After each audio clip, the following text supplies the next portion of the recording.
saying.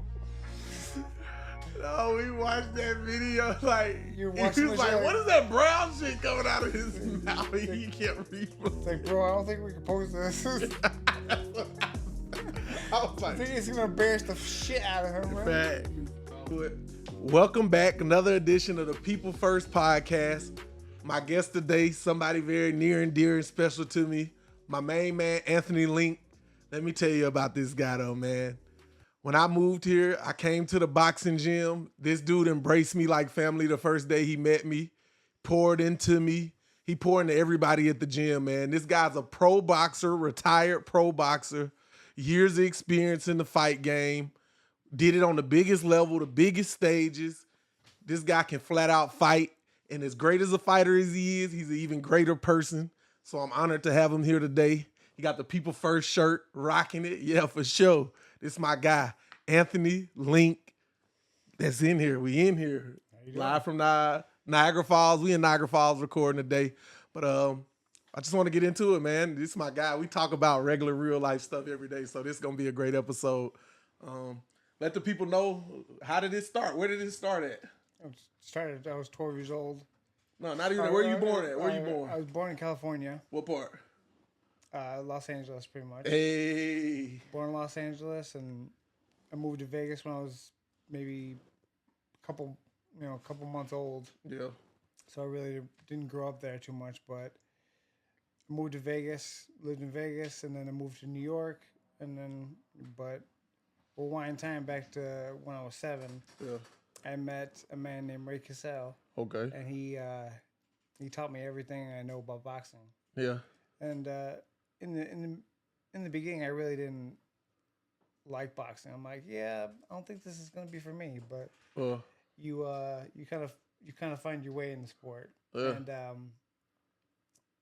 my mother eventually ended up marrying Ray, and we just kept on going with it and everything. So my life was boxing. It revolved around boxing. Every single weekend we'd go to this tournament, go to this fight. So by the end of my career, I had 109 amateur fights. Jeez. So Yeah. take us back to the beginning. You said you didn't even know, so what made you not quit boxing the first time you got punched and was like, oh yeah, this shit, I don't know about this one? Well, my mom ended up dating the man, so we kind of went over there, all the time. Yeah. And so he'd give me a workout, and we'd go and hang out with the family and everything. So then the family's got a chance to kind of understand who we each other are. Okay. So Yeah. pretty cool. Cool. So what was it like growing up in Niagara Falls back in that time? Talk to them about the falls. It's kind of crazy out here. If you don't know where Niagara Falls, outside the waterfall in the casino, it's rough outside out here. So let them know how it is growing up in Niagara Falls. Absolutely. Niagara Falls for me was different because Vegas has a completely different lifestyle. The weather's different and everything like that. So when I moved out here, I fell asleep in the truck on the drive home.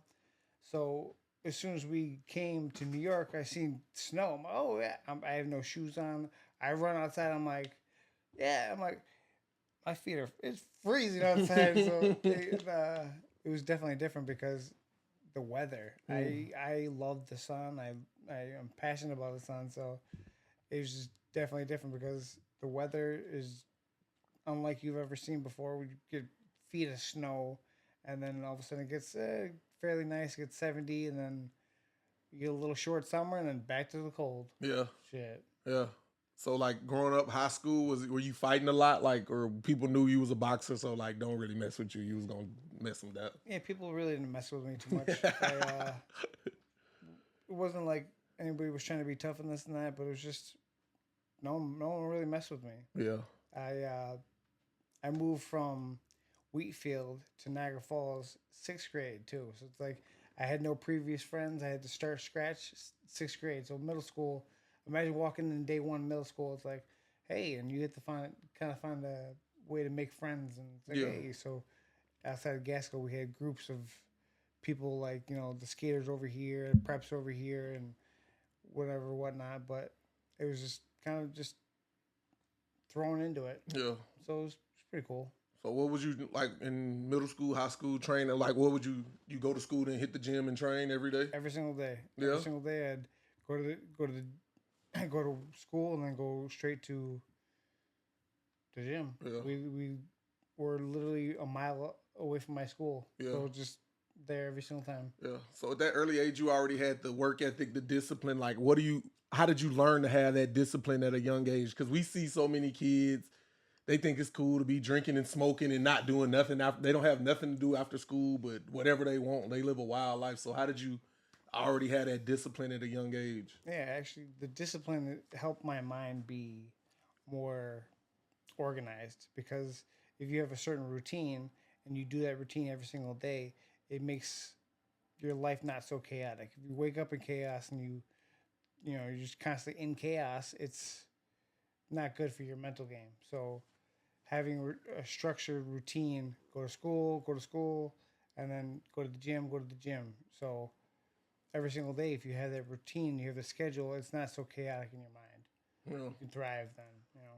So outside of outside of boxing when you was young, what was your other hobbies? Like what would you do for fun? Was you paintball? Was it hanging out, skateboarding? What else did you do? I was a typical boy. My family called me Tom Sawyer. I would be outside, cut up a pair of cutoff shorts, no shoes, no t-shirt, and just walk around. And pretty much it was a California boy dropped off in New York. And I think there's a lot of people that they don't understand that is where I came from and how I lived before I came here. Yeah. I brought that here, and people are like, "You're wearing cutoff shorts, man. You're wearing jorts, man." I like my jorts. Leave me alone. Yeah. So I'm used to the sun. It's hot. We ain't used to this. No, I like that. I thrived. I loved the 90s and 2000s. So that was your era right there. It was just a different time back then. So take them back. Yeah. Nah, the music was good. The good R&B and all the vibes. Different. There's no mumble rapping and stuff. So it was. While we on that, we gonna talk about the frequencies in the music. How it's got people hypnotized now. I don't know if people know. About the frequencies and the megahertz in the music these days. Well, I've heard that Juice WRLD actually ended up dying because he wanted to expose the music industry about the hertz that they use. They use like a 440 hertz, and every single music that comes out, every single song that comes out, they have to stay within the frequency to not kind of bring your vibration up. Yeah. So it's pretty wild. I mean, this is all hearsay, whatever, conspiracy theories or whatnot, but there has to be some truth to it. No, it's real, because on YouTube, how we look on you, like it's 888 megahertz music to go to sleep, or when you clean in the house, it's music to listen to and study when you trying to extreme focus. Absolutely. It's all the vibes. Well, Tesla said that everything in this world is vibration and frequency. That's what he said. He legit said, and we know who Tesla is more so than anybody else in the falls, because we got the power authority. Facts. He literally made the power authority kind of for us, and to generate energy from water. So Facts. It's different. Shout out to the falls. The boats are out there are like battery powered by Tesla, like electric batteries or whatever they are. It's crazy. Stuff. But yeah, back to boxing though. So coming up, like when were you excel? Like what was it? Were you winning championships, nationals? Like how did you know? Like all right. I'm going pro, and this is what it is. Like, this is what it is. I think from the beginning, it was just like where you want to go with boxing. Like, do you want to be the best? Do you want to, and for me, it wasn't really so much being the next Floyd Mayweather. It was just kind of like, I'll do it to make my, my stepfather happy and kind of learn the actual sport of boxing. Yeah. Well, you was a constant pro. So tell us, did you what, Junior Olympics? Like, what's the Golden Gloves? Like, what does a boxer have to do to go pro? Like, what stages do you have to fight on, even as an amateur, to even get considered? Because everybody want to be pro, but then like to actually go pro is a whole different thing from wanting to be pro. So absolutely, talk about the next level. Like, what steps did you take for any young boxers? Any young aspiring boxers, what do they need to do to go pro if they really want to be a pro boxer? Honestly, it's just about getting experience, because the more experience you have, the easier the fights get. It's like your IQ heightens when you're in the ring. So if you have a high IQ for the boxing fight, it's a chess match. So if you're not playing chess, you're done. You know, so you're gonna be picked apart and just dismantled by whatever opponent you got. Yeah. And you follow the necessary steps, JOs, and then you level up. You fight this tournament, and then you end up at the Golden Gloves. Yeah. Golden Gloves is a strategic tournament for the collective to go to kind of showcase your skills. So if you're not good, you ain't gonna be winning. Yeah. You win that, you get a nice big banner over your head like, watch out for this kid. So Yeah. I went to the nationals and I had X amount of fights and stuff, but it was just gaining experience mostly. Yeah.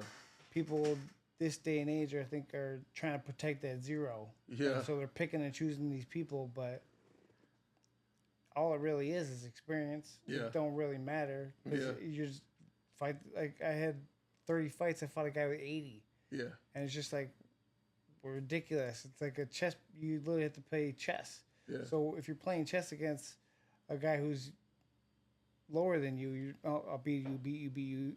I'm not gonna fight you because you're too experienced. That's not gonna help you any. Right. It's you gotta go through the hard times. You gotta good, bad, ugly, regardless, fight. Because then every fight you do lose, you will learn something. Yeah. So I got too angry and I kind of just I lost my cool. Yeah. I lost the fight. Yeah. Well, now you know how not to be. Yeah. So it's like, why do we fall? Yeah. Learn to pick ourselves back up, right? Yeah. But if you're not challenging yourself and you're not going after the guys that you know that are good, you want to fight the best. No, Yeah. I'm gonna avoid the best. Yeah. You got to go after the best. Yeah. My young friend Mo, he goes after the best, and guess what? Now he's gonna have to travel for fights. Yeah. Because he's just a vicious, fire-filled boxer. Like he'll mess you up. Yeah. And he won't care. Yeah. He'll pick you. All right, you're next, and he'll go. Yeah. It's like, that's what you need. You have that driving force. You have no driving force. Your why is not strong. Yeah. So if your why is not strong enough, then your passion's not gonna. There's not gonna be any passion there. So. That's awesome. I like that. So you mean to tell me I can't just watch some YouTube videos then go be a pro boxer? That's not how it works. To the young kids out there who think Jake Paul and all these Instagram, social media looking good, hitting mitts and bags. You telling me it wasn't none of that. It wasn't even no cameras out. It was barely any of this stuff when you were back there on the trip. Back in the day, it was completely just a different feel. Like, this is my opinion. Everyone has their own opinions and stuff. But you ain't gonna just pick up boxing, a few weeks even. Like, oh yeah, I could pick this up. It's not no problem. Everybody has a plan until you get punched in the face. Absolutely. It absolutely changes everything. You get square right, like, get popped right in the mouth. Fact. It's gonna change Nah, everything. he's 100% correct. I remember when I first came to the gym, I was an NFL athlete, but I came in not cocky like at all. Like, I don't know what I'm doing. And I've been going probably 3 years and I'm still like, it's still not like, I wouldn't be ready to fight a pro fighter. Like, I'm not ready to fight. I know how to fight, but I'm not ready to go against a good opponent would still dismantle me. I remember this dude was training for a fight in camp and I was sparring with him. I was like, nah, that was crazy. He was mopping me up, literally doing anything he wanted to me. And I'm 6'3", 240. He was killing me in the ring. So people who think boxing and fighting you might be a good street fighter, but it's not. I promise you, it's not even close. Like, it's not close. It's a very humbling experience, honestly. It's like, you think you're all big and bad until you go in there. It's like, this dude's not even trying. What the hell? That's what I tell people. I said, Anthony was mopping me up, like not even breathing hard, breaking a sweat. I'm in there dying, gasping for air. He hit me with every combo and punch. I just out of there getting mopped up. And I think that when you go into a fight and you're actually fighting somebody, right? You just think it's gonna be a 10. It's gonna be the worst possible thing that you have ever been through. It's like, oh my god, and you stress yourself out. One of my boxers, his legs stopped working in the first round. Yeah. And I'm like, calm down. Like, don't think so much. Like, just kind of react to what's happening in front of you. Yeah. Don't have a game plan so much so like, oh, I'm gonna throw this right hook and then I'm gonna drop across. It's like no, you got to react to what's happening in front of you, and with your IQ in boxing, that gets easier. It becomes more like the Matrix. You can see this person's timing slow. You throw a punch just as they're throwing a punch and it just connects just right. And that's what I mess with the general public about. Like, I get their timing instantly, and then I mess with them and like, what the? Why are you hitting me so easily? It's just like I've been also doing it for 28 years, so it's different. You know? Yeah.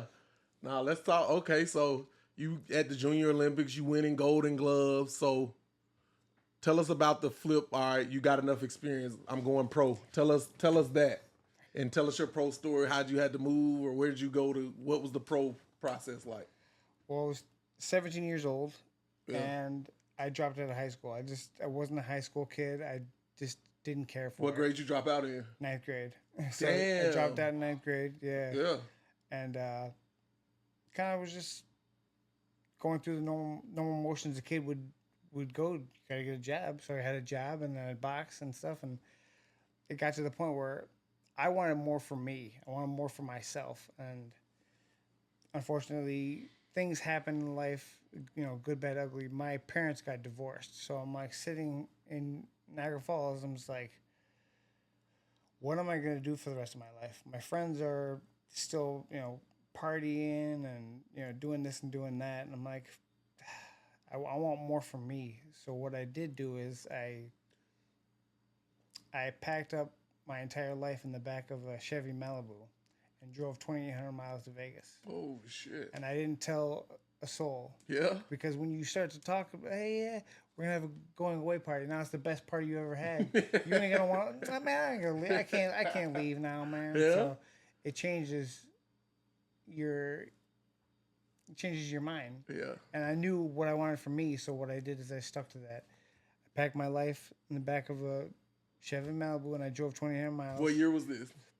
This was in 2007. So Jeez.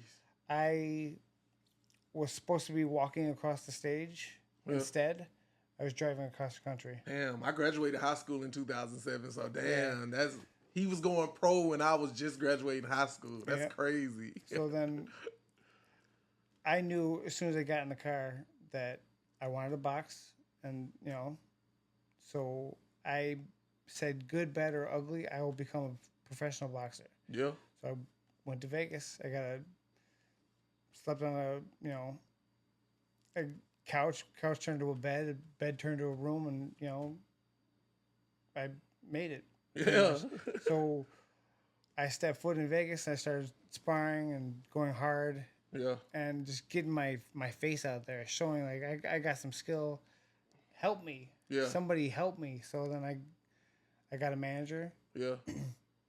Everything was going good, and this guy named Brad Goodman saw me in Top Rank, and my career kind of just took off from there. Yeah. So what, from the time you touched down in Vegas to meeting your manager, sparring, like how long was that little period before you was like, I'm here? Yeah, it was probably a good year. Okay. I was just grinding, sparring this person, sparring that person, tweaking my style to be more professional. What were some of the people you were sparring out there in Vegas? Who were some of the names? I know you was seeing. That's like the pros. That's it. Is that the big leagues for boxing in Vegas? That's the boxing capital of the world. Yeah. So I got a chance to work with Zab Judah and Timothy Bradley, and I got a chance to work with some amazing people, and they taught me a lot. Yeah. Surchek Aiden and a bunch of people, Yorkers Gamboa. Yeah. And I knew that I had something special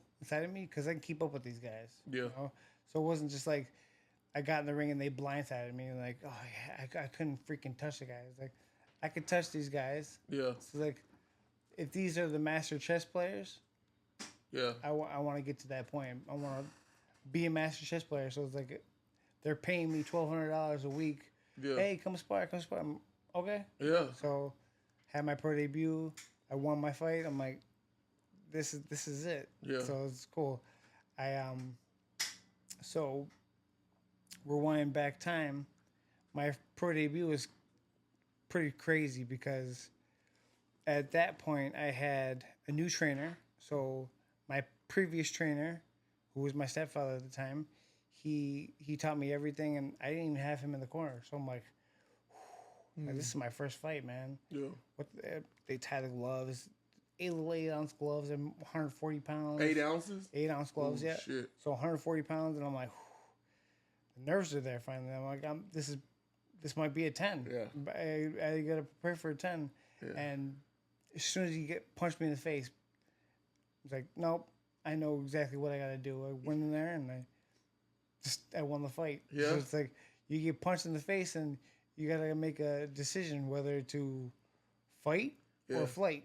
Yeah. So I was like, yeah, I'm a fighter. So I fought and I won a unanimous decision. So but while I was down there, it was a Top Rank card, and this man named Brad Goodman from Top Rank showed me a lot of love. He's like, why you live in Vegas, but you fought in New York City for your first time? He's like, why?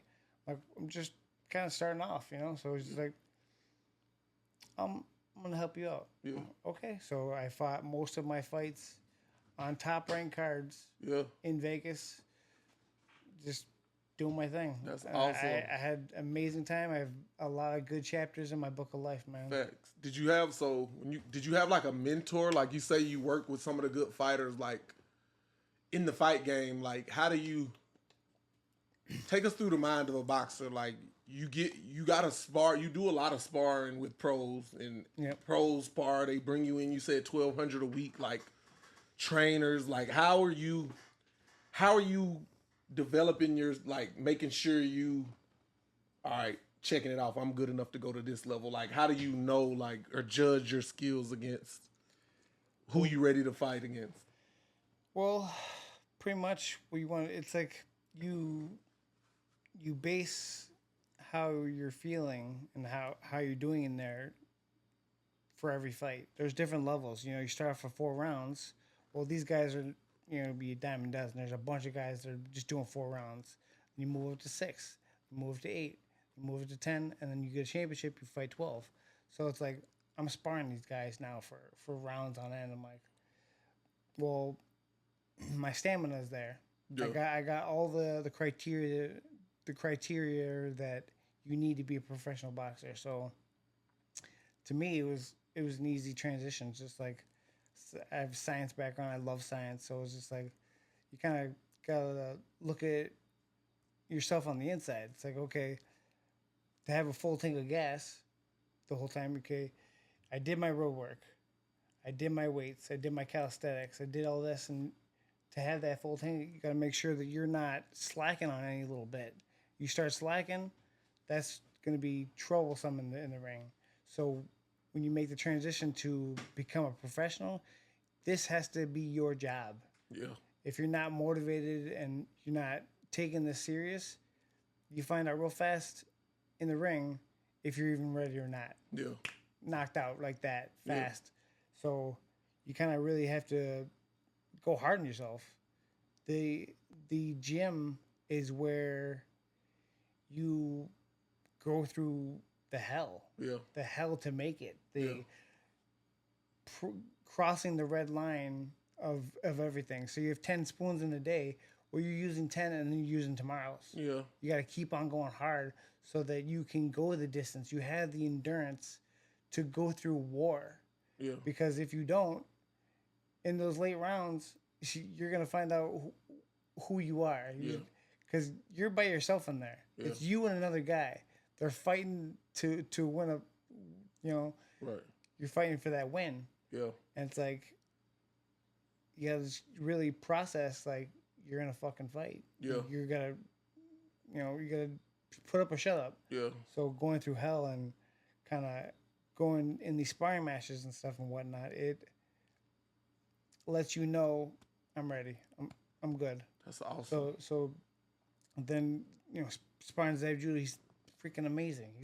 I watched him as a kid. Yeah. In the 90s and stuff. It's like, this is a guy is amazing. He's a southpaw. I'm a southpaw. So it was just like, it was amazing to watch. And it was just like, I see you on TV. Yeah. Now I'm sparring you. That's like, it. Whoo. Yeah. It's pretty cool. Now, when I lived in Vegas, I met him at I was out on some casino. He was out there, and I was like, "What's up, champ?" He was just chilling regular. Like, nah, that's lit, man. So you in Vegas, a year living in Vegas. You got your pro debut. You worked up. Wow, what was it going? How long what was your career like? How were you getting fights? What were you doing in Vegas to just get it? You was full-time boxing. Full-time boxing. Yeah. I got myself a manager, amazing man. He helped me every single step of the way. Yeah. He paid for my way to box professionally. Yeah. So, like a job, you run in the morning. You get up, you do calisthenics. Yeah. After you do calisthenics, you go home, you chill for a little bit, eat this, that. You go back to the gym for 3 hours. Yeah. It's like you go hard. You gotta dip. You gotta dip into that red zone. Yeah. If you're not spending time in the red zone, then you're not pushing hard enough. Absolutely. They say the fight is the easy part. The hell comes in the gym. Facts. If you're not going ham in the gym and exhausted and sore muscles, this and that, you're not winning. Facts. That drive, that hunger for success is lost in the modern day now. Yeah. So it's just like if you're not driving and you're not hungry for that win, what are you really doing? Yeah. You know? And how many times have you seen people that are like, they got all the physical thing, but they're missing that. Like talk about that. Like even like he said, playing football is all day. You're in there 8-10 hours a day, lifting weights, watching film. Practice is you practice hard, but the mental, you got to know your assignment. You got to visualize. Like it's 8 hours. It's a full-time job. Just like people spend 9 to 5 doing whatever you do at your job. I think these are jobs, being an athlete. I think that being an athlete is, to me it was fun as hell because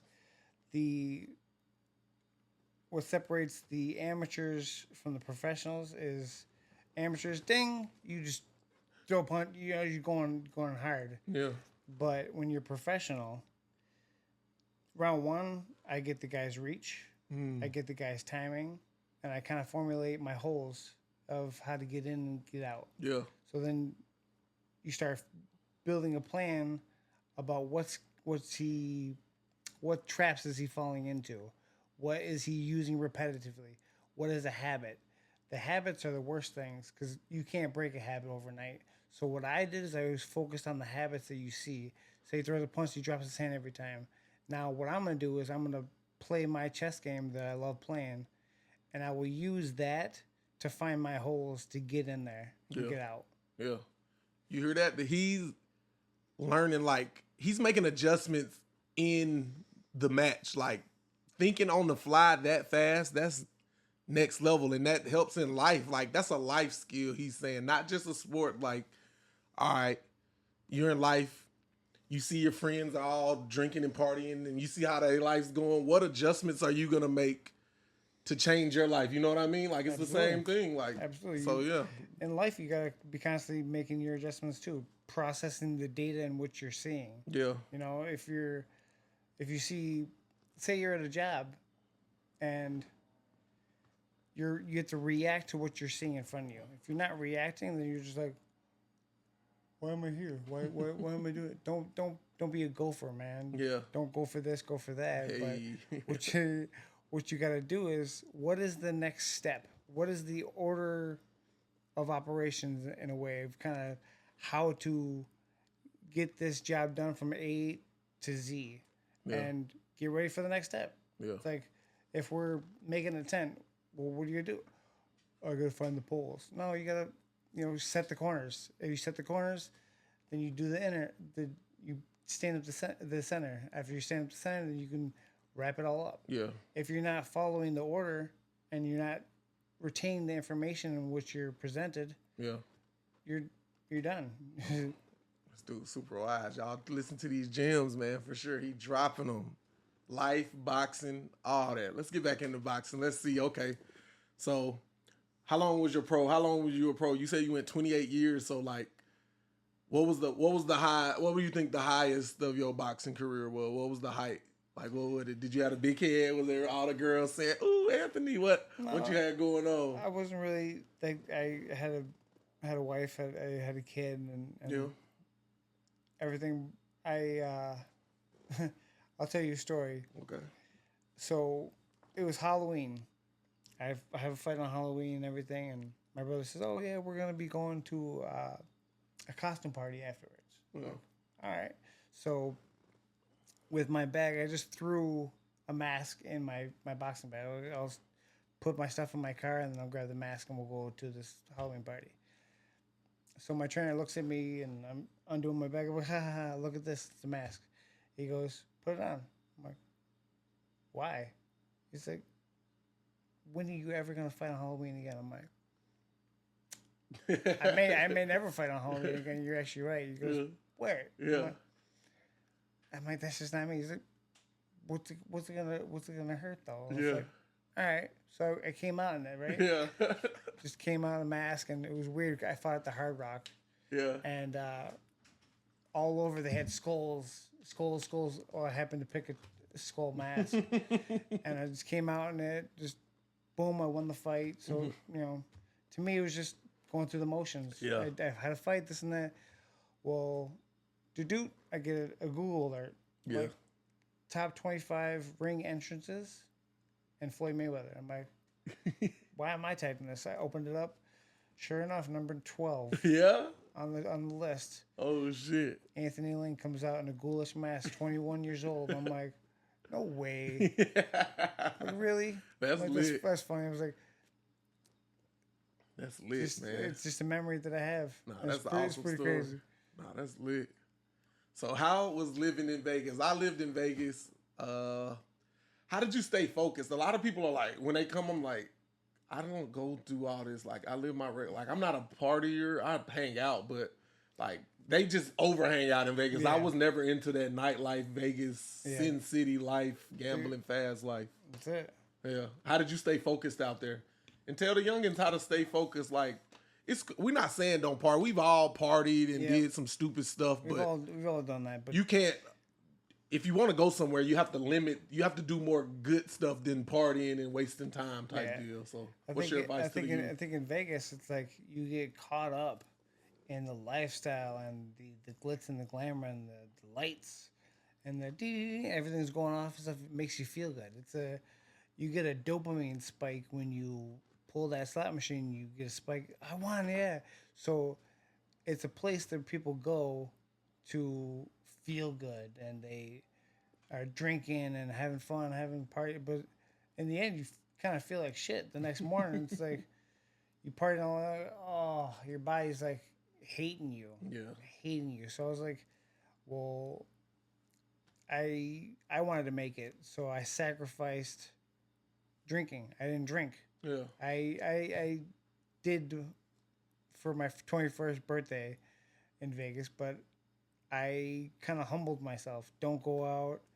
I gambled maybe 6 times. I lived in Vegas. I gambled 6 times, but every single time I won because I'd put $20 in, it'd go up to 200. I'm like, bye. And I would just take money that way. It's like, what are you doing? It's like, oh, I won. Yeah. I just made a profit. So I'm leaving. It's like, what do you mean? Well, if you spend 2 hours, we'll spend 2 hours there and see what happens. If you spend 2 hours there, you're walking away with nothing. Facts. You're gonna be feeding the machine. Facts. It's gonna go up and down, up and down. But you get so excited when that it's like, yeah, you're winning. Yeah. But chances are you're not gonna come up too many times. No. So it's strategic. You gotta play the game and be strategic with it. So if you go up and you're quadrupling your money, bye. Yeah. You have to leave. Yeah. If you're not, you're gonna be feeding that machine. You're gonna walk up, man. Facts. I got nothing. Facts. Man, I was up 10,000 and I got no, that's your fault. You Yeah, didn't that's leave. That's how many stories you hear that. That's Yep. crazy. And that's the truth. No, man. I love that, man. He got good gyms. This man, I admire this dude. Discipline, man. If you see this dude working out, he retired. Retired, what, a year or two ago? I retired in January. Actually. January, he retired 6 months ago. So he was still actively fighting, training. beast mode, man. Yeah, he retired. He at the gym now. He pouring into the young generation. Um, on the come up. Tell us what it's like giving back in the gym. If you see this guy in the gym, he either doing body. He always giving everybody in the gym some advice, how to make your punch better, how to do whatever, man. How did you kind of get that teacher instruct goodwill? Because you see some guys who they want to be the gatekeeper, have all the secrets, and don't want to help anybody do anything. But this Absolutely. dude will give you the shirt off his back, man. He'll tell you whatever you want to know. He'll tell you, but if you don't implement it, he probably won't talk to you as much. He still talk to everybody, Yeah. but like he's one of those guys. Like, don't waste his time when you in the gym. But he'll give you all the knowledge in the world if you want to know. So how did you learn that? I just feel that as a human being, as a soul on this planet, you have to learn. After you learn, you should teach. Yeah, And there's light workers out there that you're supposed to help people out. And I think that we get caught up in the glitz and the glam and the fame of everything. It's about you. It's about you. But to become a trainer, you have to have the death of your ego. It's like you're not the most important thing anymore. yeah, It's so making that transition for me is fine. I don't have an ego, so yeah, it was easy for that. But you gotta teach these kids because back in my day, you got your ass whooped if you're mouthing off and being bad. Yes, I'm not saying that the youth should get their ass whooped and stuff, but you gotta give them some direction and help because they're not following the plan no more, and they're not learning that comparison is the thief of joy. You're constantly comparing yourself to these school kids, and it's like, oh, well, I have to be a certain way. I have to be a certain way to be okay in school. But in the end, I see maybe 3 kids I work with in high school. yeah, Like that's it. Or I see 3 kids I've seen like in high school. I don't see all these kids and stuff anymore.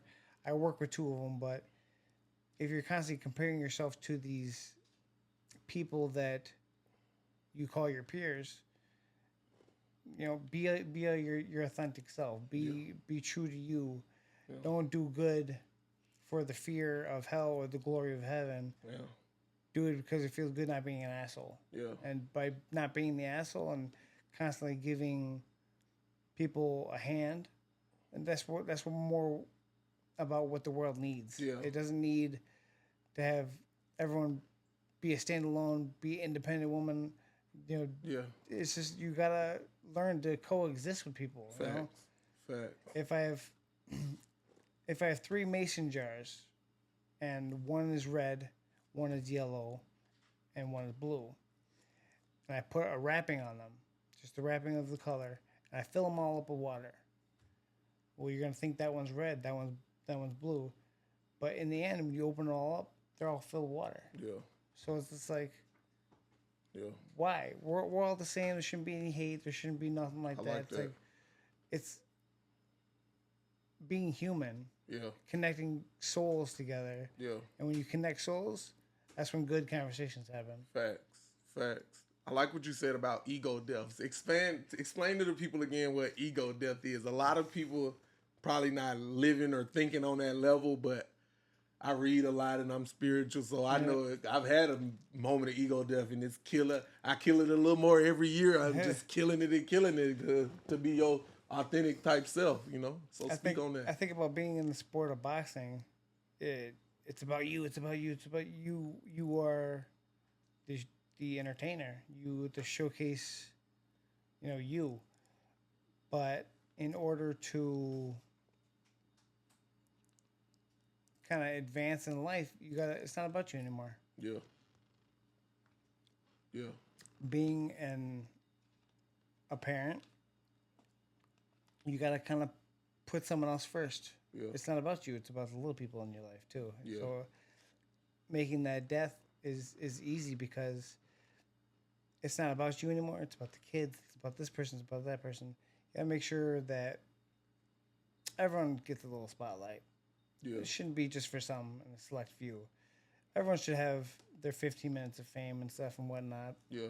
And if I can touch a soul and change them, then I know that I'm doing good. Yeah. You know? I like that. I like that. And how did you, even when you were boxing, like me, like I didn't let that be my identity. Like, you know what I mean? How did you keep it separate and not just when boxing over, like, you know, you see people like, they don't know, what am I going to do? What's next? Like, yeah. I think in life, you just got to keep on grinding and keep on going. yeah. Because you can't live one day of your life just miserable and just drink your life away and everything and live that for 30 years and you call that a life. Yeah. You got to experience life. You got to make soul connections with people and do bucket lists. Live. Yeah. You know, have fun. I was 22. I jumped out of an airplane. Yeah. Best experience I've ever had, but I've always wanted to do it. Yeah. You know, so I marked off a lot of things off my bucket list. What else has been on? What's some other crazy things off your bucket list? Just I've been in 27 states. I've had 109 amateur fights, 27 pro fights. Yeah. And just lived in Vegas, moved to California, moved back here. I drove across the country one time by myself with a 24-foot truck and a tow dolly, towing the Volkswagen Jetta. Yeah. Drove all by myself. Yeah. Well, I made that trip by myself. Yeah. It's little things that you got to do sometimes for you. You don't have to do it for anybody else. Yeah. It's just... So what's something you do for yourself? Like nobody, not your kid. What's something you do to find your peace and calm yourself down when things are getting crazy? How do you take me time for yourself? What's one thing you do? Well, what's funny is during the course of my life, I found out life path numbers. Okay. Now, life path number isn't just a random number from 1 through 9 to you, but it will tell you exactly who you are, which is absolutely amazing. I just found out about numerology and, you know, so this is new to me. And you're telling me that out of 8 billion people in the world, they're going to fall in a number from 1 to 9, or actually 1 to 12, but and it will explain to you about who that person is. I'm like, that's wild. Yeah, man. yeah. You fall in the category from 1 through 9. So then you have that, and then you have your horoscope, and you know your astrological. It's just like it just paves the way of who you are. Yeah. And it's pretty wild. Facts. I don't remember your question. No, how do you like calm your mind? Do you meditate? Like what do you do in your time when you got to get yourself and collect your thoughts and face the world? I just pretty much process the world as I see it. Yeah. I react to what's happening in front of me instead of having a plan about this and having a plan about that. Because then once a plan falls through, oh man, I really want to go to the Bills game. I really want to go to the Bills game, but it wasn't meant for you to go to the Bills game. Yeah. It was meant for you to just, kind of stay home, Yeah. have a little intimate time with your kids. Yeah. And I think that people get so upset when their plans fall through, but it's not maybe meant for them to do certain things. Facts. And they don't see those red flags going up all over the place. Yeah. But once you start seeing, okay, there's a little plan in place, and you kind of really don't understand what's going on. Yeah. Your soul, I feel, this is my opinion, has to learn X amount of things before it can level up. Facts. So say you just keep on going through the same cycle, the same hard time. It's like, what the hell? It's like I can't seem to break free. Mm-hmm. But your soul has to actually learn X amount of lessons before it can Absolutely. Before it can level up. Yeah. You keep on creating this cycle of life, and it's like, why am I not going where I need to go? Facts. Because you got to break the cycle. I like you. that. You can't continue the same thing and expect different results. Right. You got to switch things up a little bit. You know? Yeah.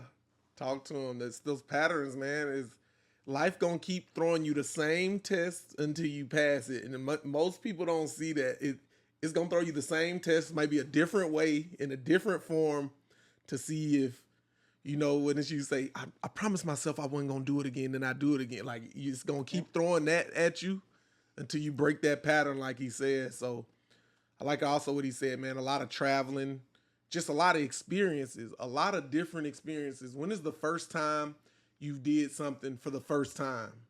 Like, not what you're accustomed to do in your daily routine. When is the first time you tried a new food, went to a new state, went hiking in a new park? Like, how often do you do new experiences that make your mind expand and grow? So I love that, man. So after boxing, man, what's life after boxing looking for you? Like, what you trying to get into? Speaking into the world. What's next for Anthony Lenk? Well, he falls to the collective. He just becomes one of the normal guys. I don't have no ego, so I don't want to stand out anymore. I kind of want to fade into the sheep, as you could say. So I just want to be normal guys, work 9 to 5 and do my thing. Yeah, 9 to 5. What you want to do? Business? I mean, what you want to do though? You just 9 to 5. I'm just a manual labor. That's what I do. I do. You tell me to do something, I'm gonna do it 100%. Yeah. I will. If I don't know the answer, I will go and find you the answer. Yeah. In any way, shape, or form, I can find it. So you just seeing what's out there, but are you open up? Like, if a business opportunity came knocking on your door, would you jump into it, or how would you feel about that? As of right now, since I am a parent and I have a household and everything, you don't want to rock the boat too much. Yeah. When you are just teeing off in life and you're 19 years old, you can just pack up your entire life and drive. But when you start to build a home and build a house and have kids and everything, you kind of have to have a little bit more structure and a little more stability. Yeah. So my 9 to 5 is completely fine. I'm fine with that. Yeah. In different chapters of life, it requires a different you. Yeah. A different cycle that's broken and changes you. Life changes you. Yeah. So you're in a bad relationship and you get hurt. You're going to close off to that person. So every single chapter will require a different you. Yeah. No, I like that. I feel like I read something. It was like every 5 years you turn into a new, like it's a new chapter. So I'm coming up on 35, and I do feel like my life from 30 to 35 it's been a different life, but I feel like a new life. I'm like a caterpillar about to bust into another butterfly into another like life type deal. Well, I also said that a man's mind doesn't even mature fully until they're 30 years old. I agree with that. I didn't get my stuff together until I was 30.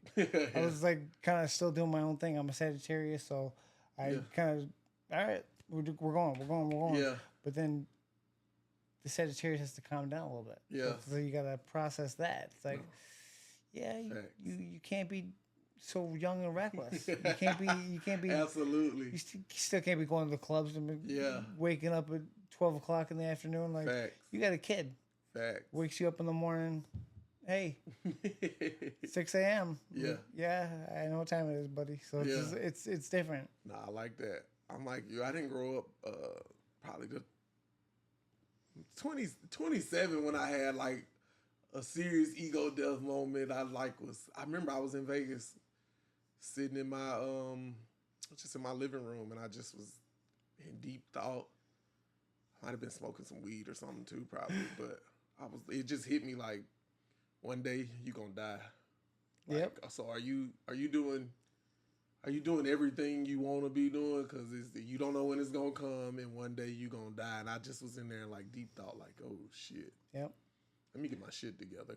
I need to start doing something right. And it sucks because your soul has to go through a bunch of different stuff. But one thing I will tell you, and it sucks, but you will, and every single person here on this planet will face a time where they will lose someone they love deeply to death. And it's going to hurt, and it's supposed to hurt. But how you heal matters. You can't just fall into a depression, because there's waves and there's troughs. Don't get stuck in a trough.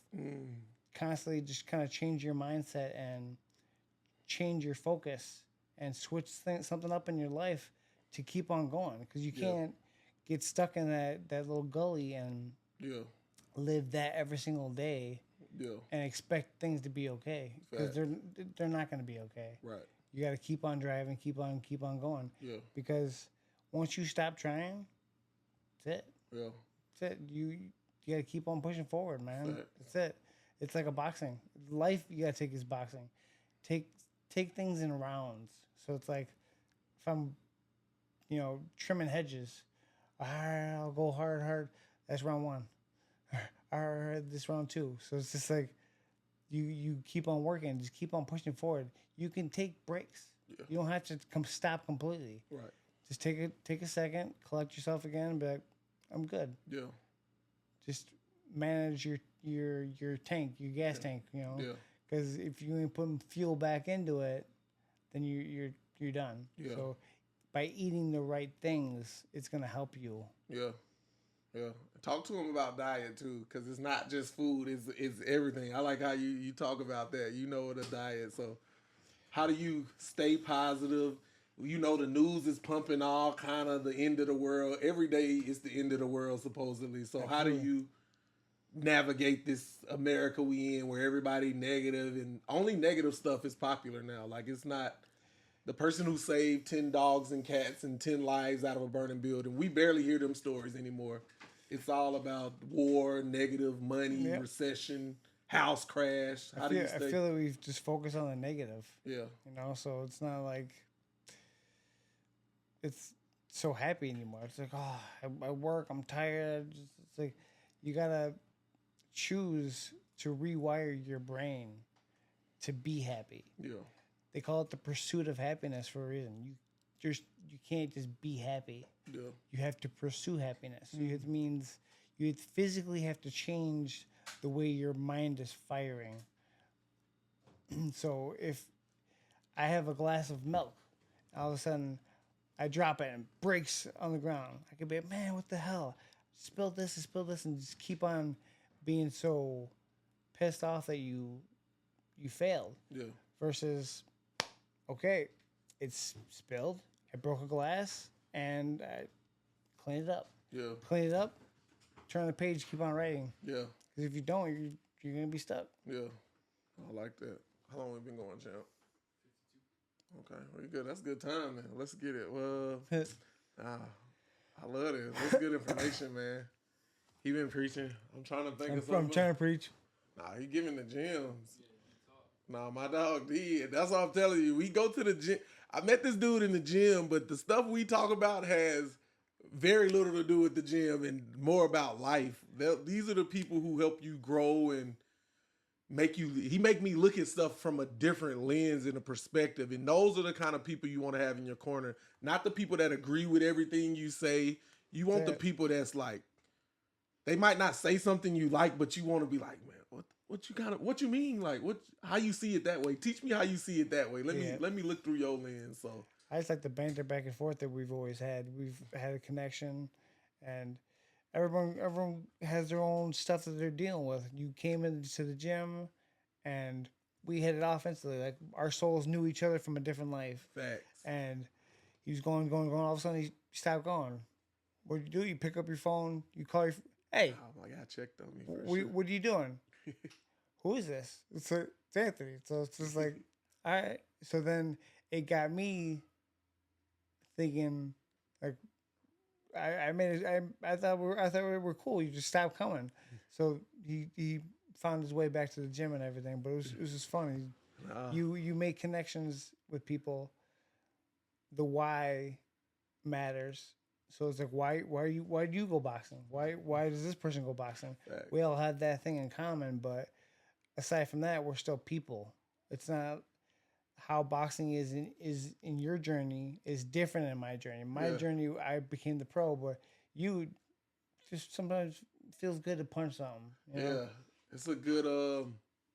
I actually found my way into the boxing gym with this kid over here recording. He worked at the mailbox. And he was like, "You want to come boxing with me one day?" I was like, "Yeah, I ain't no bitch. Why not?" Like, you know what I mean? Yeah. Plus, like, I don't like the regular gym. Like, being a high performance level athlete, you got to do like.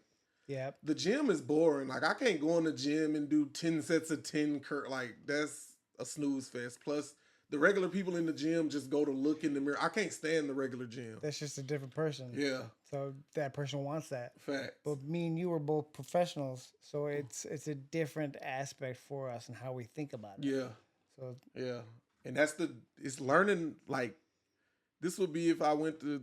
It's like learning something new for the first time. Like it's a complete. You can be the best athlete, basketball, baseball, but coming to box is a mind, body, full body. Everything has to be in sync, working with one another. Like, or you would die. Like literally, talking about it's not nothing you can play with. Like, no, you can't play box. Yeah, because it's a fight. Yeah, you know what I mean. And the closest thing to a fight is sparring. Yeah, going in and actually doing it, you'll find out real fast if you like it or you don't like it. So. Yeah, nah, I love it, man. At the gym. Come to Casals, come train with us. We working out all the time. 15 rounds. You got good leadership coach, Anthony. Yo, Ant, what was your hardest fight? My hardest fight. So, rewind time. I was sparring Yorkis Gamboa, and we were doing rounds, man. This kid is quick, he's fast, he's just different and awkward. So he's like, the team was like, we really want you to be on the card. And I'm like, I mean, if you have a spot for me, he goes, we have a spot, but we don't have the money to fly people in. So what we're going to do is we're going to take a local kid. I'm like, if that's what you choose. Now, it was a mistake on my part for my career because I was like 6-0 at the time. I had, so to fight another prospect so early on, it kind of derailed where I wanted to go. But as in toughest fight, I fought Jesse Vargas. He went on to fight Manny Pacquiao for like $9 million. If you follow boxing, you know who Jesse Vargas is. So the first round, ding, it goes. I smash with the jab. I smash with the cross. I throw a hook.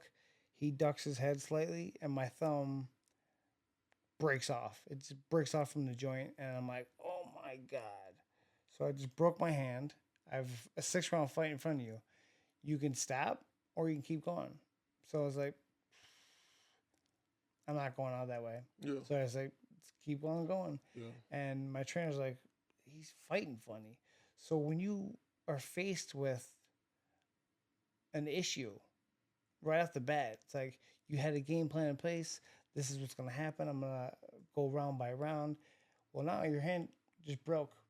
So your game plan's out the window. Yeah. So you got to fight in the present, in the now. It's like, oh my God. So blocking, it hurt 2 times more to block the shot than to actually get punched by him. So I had my hands up going. He throws a punch.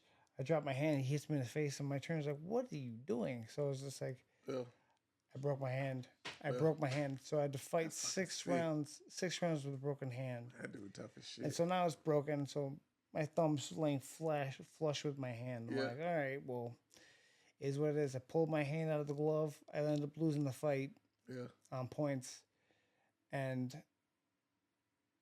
it changed everything. So it's just like, I pull it out, it's broken. I'm like, there's nothing I could do to make it unbroken. Yeah. So I'm like, okay. My family just came in from California.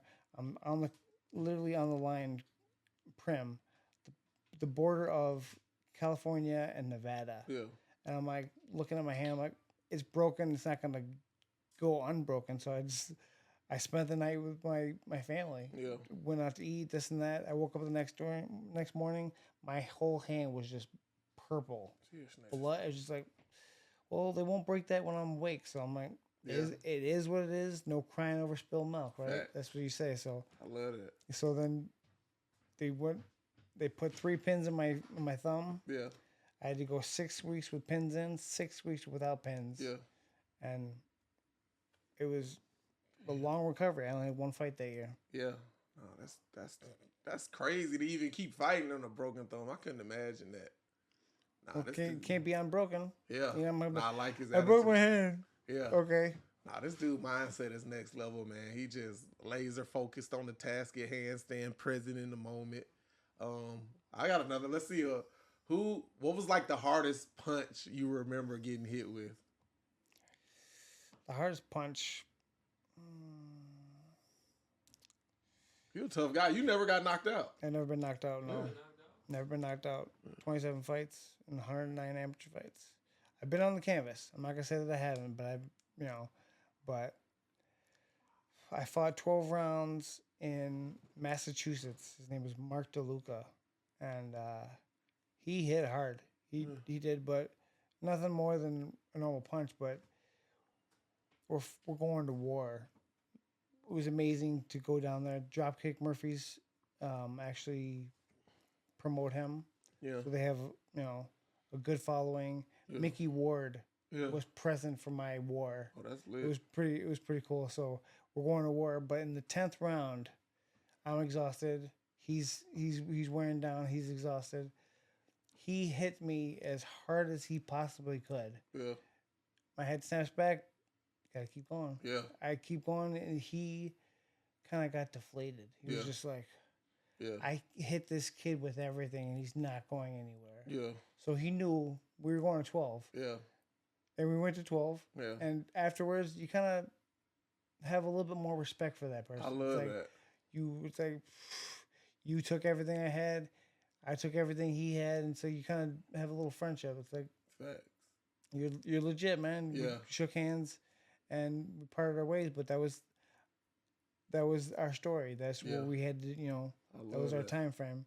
But it was cool because I seen him a couple of fights after that, and he actually got me ready for a fight in Connecticut. Yeah. Because he was the only one there. Yeah. I was like, all right. So that's lit. Wait, there's always that like beef that like you kind of hate the person before you fight them. yeah. But like, is there always respect after you fight someone? Like, are you always like shaking hands, friends? Is there ever any moment where you're like still like fuck you, I don't like you at all? Well, depending on the person, you can be like, damn, I respect the shit out of this guy. So you can actually show love, or you can be very upset with the decision. You can lose and be like, fuck this guy. I don't like him.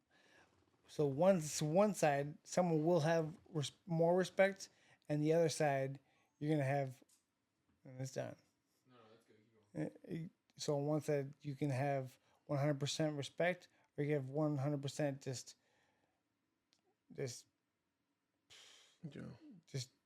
hate.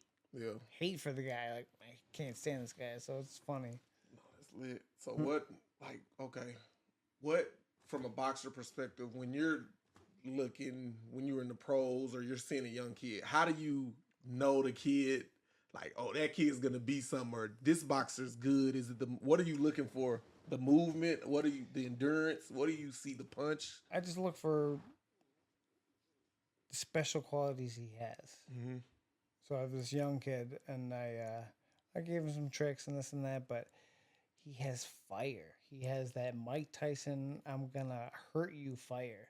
And I never had that because on my upbringing and how I came to learn boxing, it was more through the science of how to execute boxing. So it's a completely different aspect than a person who fights with fire. Mike Tyson will go in there and rip your head off. Yeah. But he won't feel bad. He won't feel remorse where I knocked the guy out, and I'm sorry. He's like looking at me. Why are you apologizing to me? So I think it was funny. He's like, I'm sorry, man. It's okay. Like, get out of my face. Sorry. And I go back to my corner, but it's just funny. That's funny as hell. You ever like seriously like injure someone bad? I've never seriously injured someone, but one thing I do want to talk about is when I watch the film, I look for the habits. I look for your range, your everything. And I saw this guy raise his elbow way too high for being a professional. I'm like, I'm gonna knock him out with a liver shot 6 weeks out. You can't just pick a shot. I'm gonna knock him out with a liver shot. I could see it in my head and how I wanted to execute it. So I did have a plan, but it wasn't like an A to Z plan. It was just like, I know that I can't hit it with the shot, so I did. So then what I had to do is in the fight, I had to make him look a certain way in order to execute the plan that I wanted. Mm-hmm. So, unfortunately, he wasn't showing me what he wanted me to show. So, I had to pretend. So, he hit me in the face and I staggered back, pretending. And he said, yes. He overshot his cross. I dipped over. I hit him right in the liver and I connected perfectly. I felt the punch go all the way through my arm. And I'm like, this one's on YouTube. Mm-hmm. And I hit him and he goes down and just see him, the wind's gone. And I knew instantly he's not going to get up. 1, 2, 10, they call it. They put him on the stool. I'm like, hey, man, I walk over there. I'm sorry, man. He's like, I almost had you. I'm like, you didn't. I played chess and you fell for it. I'm sorry. So yeah, that's a hell of a story. Champ. Nah, it's been super good. What, you got some more questions? What you got? What you got? You got any like crazier stories you want? You ever been in some serious street fights where you fuck some people up? I messed up one dude on the bus, and that was really it. It wasn't something you want to talk about. This dude was just talking. And I think they were trying to test me out. Like, oh yeah, big boxer dude. I kept my composure, put my face down. I knew I'd have to throw the punch 0 to 60, or he'd react to what was happening. Put my head down, man. I don't want. You think you're tough? Right when he was talking, right in the mouth, and he went down. And So, don't mess with him. you're smart about street fighting and not getting into Oh it. yeah. Is that like hard for a lot of like you were just talking about? Some fighters just have that fighter like I want to kill you instinct. Is Yeah. that hard to like become a pro fighter if you have that? Because you often find yourself getting into a lot of trouble. Well, I've what I've experienced and what I've seen is that the people that have the most fire, they have the that specialness to them, but that special has to be contained. That fire has to be contained, or you wind up it setting fire to your whole life, and you can't let that happen. So what you have to do is this young boxer that came to me, he was a street fighter, loved hitting people. I'm like thinking you're gonna catch a charge soon and you're gonna go to jail, and I don't want to see that for you. So I said, if you play your cards right, you like hitting people. By 19, you can hit people, but you get paid for it. Don't fight outside. You're gonna catch a charge. You're gonna go on your record. It's gonna be there forever. So this kid, he has it. And I was like, you punch someone outside of this ring, I'm not gonna want to work with you anymore. He's like, okay. And I just brought him to the Nationals beginning of this year. Like, just fire, ferocious. He's amazing, and he has that special. But whenever you come in contact with something special, there's going to be other things that lack. He might not have good guidance. He might not have Mike Tyson. Mike Tyson had fire, but he had no real guidance. He had no parents. So it was a cycle that he had to learn within himself to control himself and to control that fire. Unfortunately, he did not. He does now, but now he's an old man. So it's not so dangerous to have him be a loose cannon, but you can't have a young kid be a loose cannon when you have so much fire and so much passion behind what you're doing. I like that. Control your emotions. Don't be emotional. Think logical.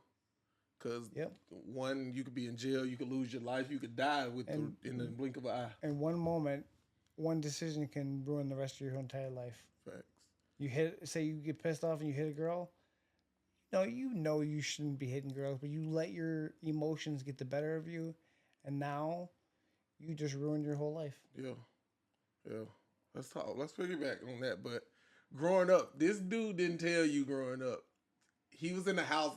Him and his brother were pro boxers, so he come from a fighting family. So talk about Nick and just how y'all fought or how it went. But I mean, we keep it good. But like those just who know Nick, they just know who he is and everything. Just growing up with him, I was just like, I think I want to be the opposite of what you are. Yeah. And so it's what I just tried to be. So it's kind of like the good versus evil. So I wanted to be the good one. So I just remained good. But a tough life builds a warrior. Yeah. It's an easier life builds more of a pussy. I'm sorry to say to certain people and 100%. everything, but you get so dependent on things. It's like I if I wanted something, I did it. If I wanted to do something, I did it. You know, it's like I went through a hard life, so built a warrior, and it helped in my boxing career too. That's awesome. You hear that, youngin? Welcome on a challenging, hard life. That's a gift. That's one of the best gifts you can get. Just think if you were born, I hear like Andrew Tate and them, like if you was born with all the money in the world, like what? You have nothing to strive, like you have the driving force of what you are. Yeah. It changes you drastically. Yeah, I love that. And if you come from a bad background, one, don't repeat the same cycle in which you were lived in. Yeah. So it's like if you didn't have a mom, you're gonna or drugs are constantly in your family, you're gonna want to do the drugs around your kids. But you gotta kind of break that cycle. If you don't break the cycle, you're gonna be repeating the same thing over and over again. And that's not nice. That's not nice to do to somebody. Yeah. Yeah. So yeah, man. I think that's a good wrapping up point, man. Appreciate the gems you dropped. Give us a final message to the world. What you want the world to know, what you want the youth to know.